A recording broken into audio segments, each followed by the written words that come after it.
Welcome to the Slop Temple. We pray this video helps. You start by establishing a baseline so you know what changed: record idle and load temps, fan percentages, and clocks. Next, update the GPU driver and motherboard BIOS. Drivers can re-enable aggressive power limits. Once done, open the case and inspect airflow, check fan orientation, and remove visible dust, because even a 10 to 30% blockage raises temps and triggers thermal limits. Make sure you have monitoring tools ready before proceeding to active adjustments. You now tune the GPU to prevent throttling under load. Open your tuning tool and raise the power limit slightly to avoid early plateaus, then increase the temperature limit if safe for your card. Meanwhile, create a more aggressive fan curve.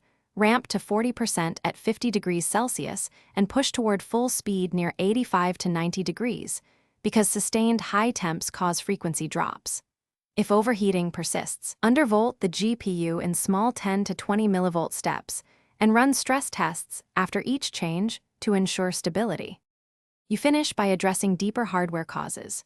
Reseat heatsinks, replace thermal paste, and examine or upgrade thermal pads. A poorly seated cooler or dried paste causes hotspots that force throttling. Make sure your PSU delivers stable 12-volt rails and enough peak wattage, since voltage sag triggers protection. Once done, test the GPU in another system to isolate the issue. If throttling remains after driver rollback and cooling improvements, pursue warranty service or RMA, because persistent throttling often signals failing hardware. Thanks for watching. Consider subscribing if we helped you.